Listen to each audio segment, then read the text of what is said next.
अस्सलाम वालेकुम दोस्तों, मेरा नाम है असीब शफ़क़त और आप देख रहे हैं हंसी टीवी। आवाज़ को ट्रैवल करने के लिए किसी मीडियम की ज़रूरत होती है।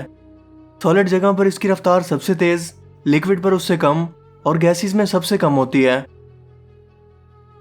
साउंड ऐसी जगह में जहां वैक्यूम हो और वहां कोई मैटर या मादा मौजूद ना हो, इसमें सफ़र नहीं कर सकती। लेकिन विजिबल लाइट और दूसरी इलेक्ट्रोमैग्नेटिक रेडिएशंस ऐसा कर सकती हैं। मसलन रेडियो वेव्स को हम मोबाइल और रेडियो कम्युनिकेशन के लिए, ब्रॉडकास्टिंग, रडार, वायरलेस कम्युनिकेशन और नेविगेशन सिस्टम के लिए इस्तेमाल करते हैं। हमारे इंसानी कान मौसूल होने वाली वाइब्रेशंस को हमारे दिमाग तक पहुंचाते हैं और दिमाग इसे ट्रांसलेट करके बताता है कि ये किस चीज़ की आवाज़ है। खला की डेंसिटी या मास एक हाइड्रोजन एटम पर क्यूबिक मीटर है, जो कि ना होने के बराबर है, और इसीलिए यहाँ साउंड वेव्स ट्रेवल नहीं कर सकती। लेकिन अगर इलेक्ट्रोमैग्नेटिक वाइब्रेशंस की बात करें तो स्पेस जिंदा महसूस होती है, जिसकी अपनी एक मखसूस आवाज़ है।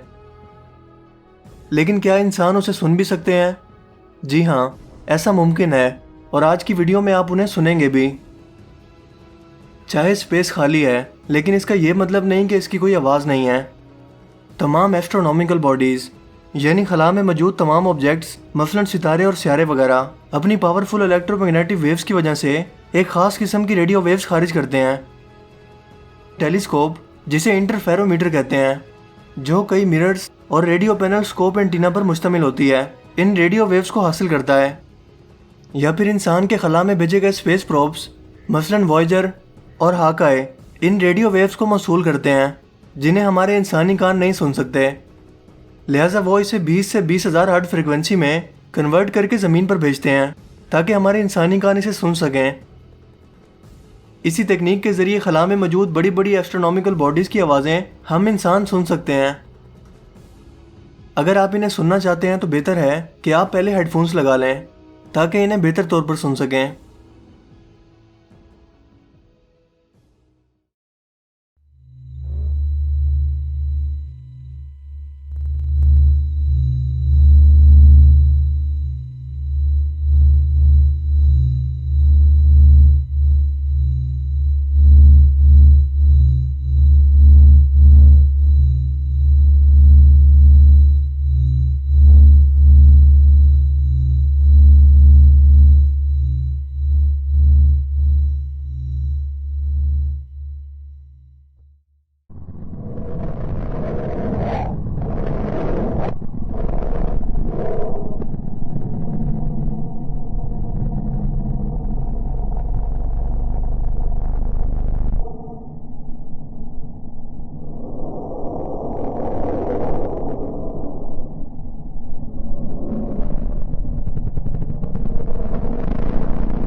नासा के मुताबिक इनका अपोलो 10 मिशन जो चांद के लिए रवाना हुआ और 8 दिन 3 मिनट 23 सेकंड तक जारी रहा।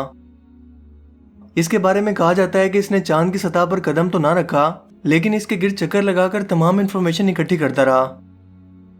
इसने चांद के स्याह हिस्से पर यानी डार्क साइड पर कुछ अजीबोगरीब आवाजों को सुना और इन्हें एलियंस के सिग्नल का नाम दिया गया। पहली बात तो यह है कि हम सब जानते हैं कि मून लैंडिंग जो नासा के मुताबिक अपोलो 10 की वापसी के बाद अपोलो 11 मिशन पर किया गया, इस खिलौने पर बैठकर मुकम्मल किया गया, जिसे ल्यूनर एक्सकर्शन मॉड्यूल कहते हैं।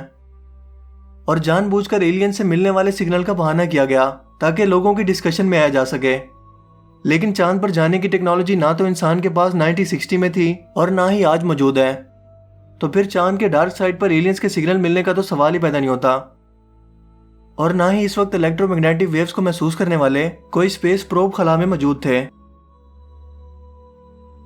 स्पेस में मौजूद इन बड़े बड़े ऑब्जेक्ट्स का इंसानी समात के काबिल आवाजें खारिज ना करना एक मसलियत की वजह से है, क्योंकि ये एक कॉमन सेंस की बात है कि जितना बड़ा ऑब्जेक्ट होगा उसकी आवाज की शिद्दत भी उतनी ज्यादा होगी। अगर ऐसा होता तो हमारी अपनी जमीन की आवाज बेहद शदीद होती और नाकाबिले बर्दाश्त भी।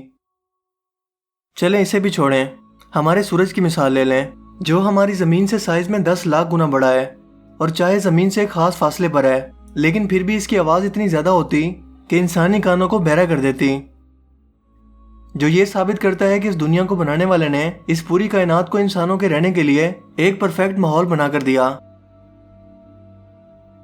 हाल ही में नासा के एक प्रोब के सानी ने जो जुपिटर के पास उड़ रहा था, इसने कुछ अजीब रेडियो वेव्स को सुना और ये खबर आजकल पूरी दुनिया में ट्रेंडिंग में है, क्योंकि इसे भी एलियंस की तरफ से मिलने वाला कोई पैगाम बना दिया गया।